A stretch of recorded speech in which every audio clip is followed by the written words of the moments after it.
So they had it over $18,700 just in warranties. Is the Chevy Corvette Z06 worth over $160,000? A lot of you spend a lot of money to impress people you will never meet with your car. Over $18,000 in added warranties, and she swears she didn't sign. $31,000 in options in a $160,000 Corvette, and no need to worry about money. It'll just come to you. If you're new, I'm Mike, and here we talk about money, cars, avoiding debt, and keeping more of your paycheck. If that sounds good, hit that like and subscribe button and drop a comment. Customer who had bought a 2025 Dodge Durango Brass Monkey Hellcat edition messaged me saying, I have an issue with the bank. They added almost $19,000 in warranties. She has a bill of sale showing that she only owes $67,000. She pulled up her Bank of America. It says that now she owes $90,962. She put $50,000 down. The car was 102. Taxes and everything was 117. Put down 50. She owes $67,000. $157,000 for an SUV. A friend of mine just recently bought a little townhouse about 45 minutes from where I live, and that is almost half the price of what he paid. Now, she gets a little bit of credit for that $50,000 down payment, but I'd love to know where that came from. Right now, signed for low jack, permaplate, and body protection for $7,000 and $3,500, plus $1,500 for lifetime oil plan, $3,700 for tire and wheel, key replacement for $3,000. So they had it over $18,700 just in warranties, $157,750. Listen, this is the finance manager saying that this was on the line item when she signed. She swore up and down she didn't, so I'm going to give her a call and see what happened. The dealer definitely screwed her with the warranties, but I really doubt they forged her signature. She didn't read what she was signing, and she wasn't listening when they explained it to her. She realized she wasted a lot of money, and now she's regretting it. Were you able to get a resolution with the dealership yesterday? Yeah, I just told him about all the warranties and how I wanted to cancel them. There was a different finance guy, but he's like, I can look it up. He only said 3 things that I couldn't cancel: the low jack and the 2 other things. But it still took off $20,000 worth, you know? And you're saying you didn't know because here's the issue. The bill of sale he's showing you was a line item that you had to sign, right? And maybe you don't remember signing it, but he's showing you what was signed. If you don't remember that, then that's something that you'd have to kind of call the bank or call. I really don't remember. I really feel like I didn't sign that, because if I seen that and whoever I was with, we would have not agreed to that, you know? Maybe it's just me, but when you're signing those documents for a new vehicle, it's very exciting. You just want to get through all the signatures and initials, get those keys, and get out the door.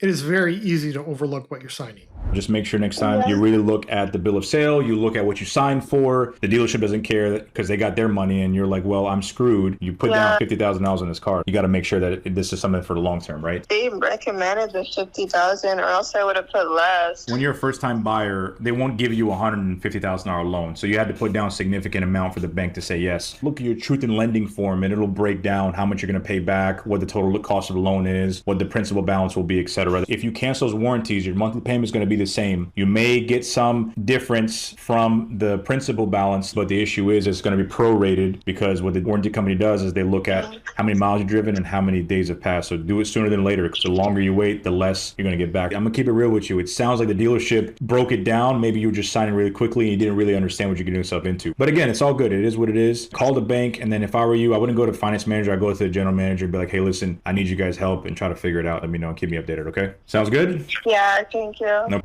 You would think when you were spending this type of money, you would know exactly what you were signing. A first-time buyer with $50,000 down, I would think if she'd saved this money, she would be paying attention and know exactly what she is signing. I bet she had a little bit of help with that.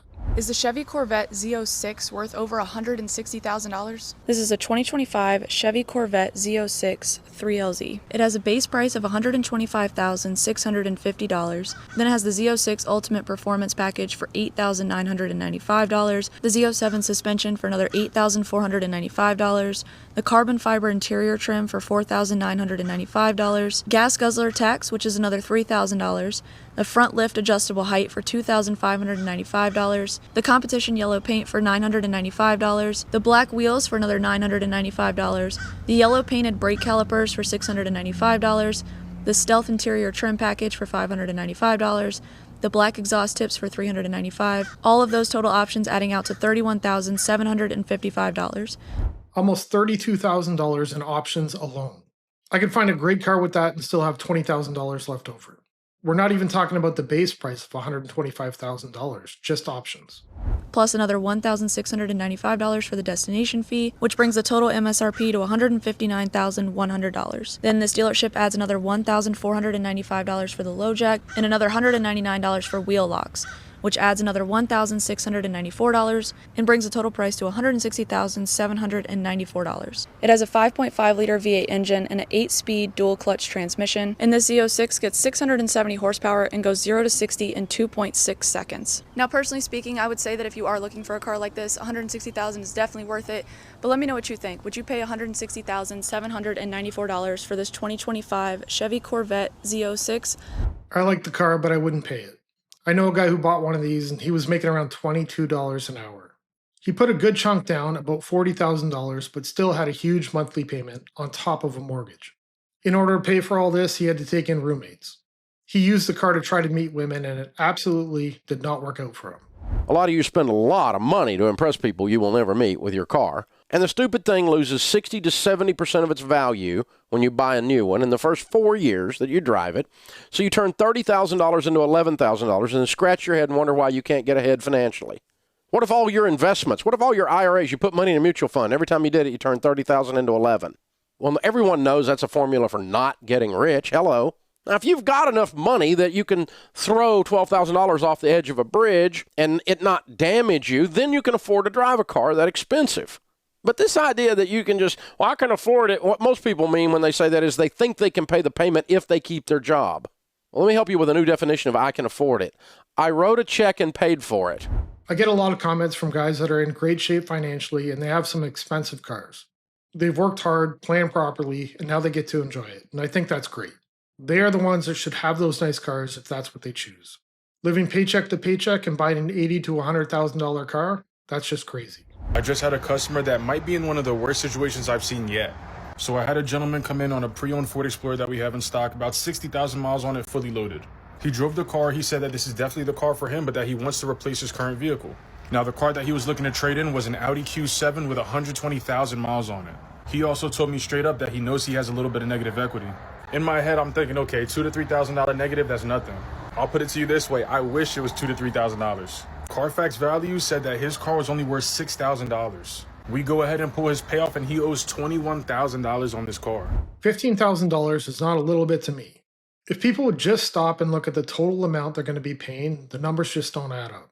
You might really want that new car, but this type of purchase is only going to put you in a worse spot.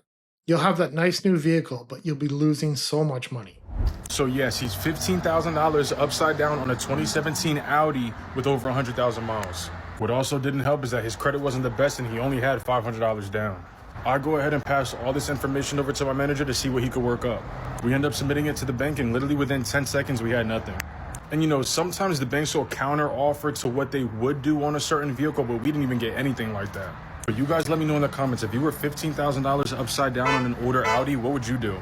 Stick with the car, work at paying it off, and drive it as long as you can after. When you don't have a payment, put that extra money away you would be paying. That way, when you do need a vehicle, you have the money to pay for it. That's exactly what I'm doing right now. No car payment. I take the money I would be paying and I put it in a separate account.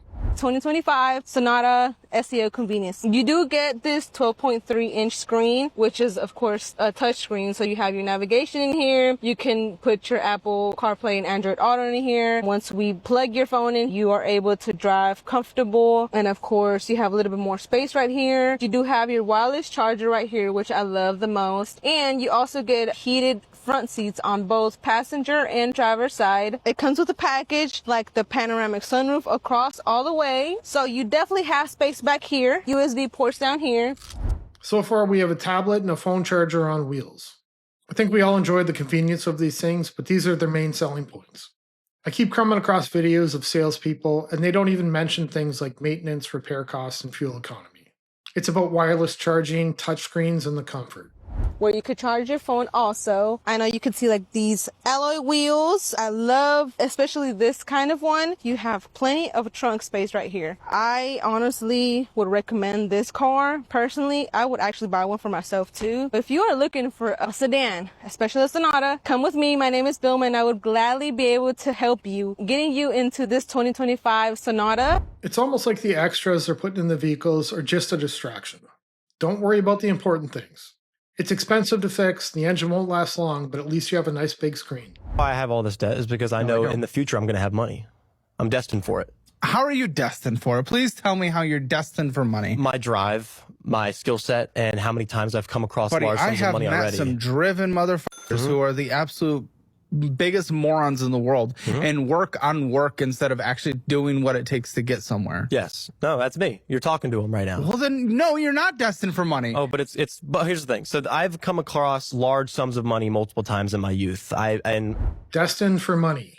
There are actually people that believe this and a lot that live this way. Don't worry about it now. The money is coming. The money is not coming. They don't realize it's not always about how much you make. It's about how much you save. At 17 years old, I took home $45,000 in a little over 45 days. Okay.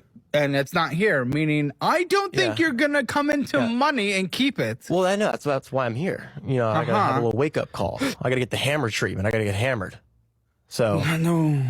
No. I got to experience the hammer in its full extent. But, you know, it's going to happen again. And every time it happens, I'm going to say, I'm going to keep it. But why? What if you've lost your opportunity? What if that opportunity has hit and now you're done? No. So much thought put into something so ridiculous. Hoping that money will come is just a waste of time and nothing more than wishful thinking.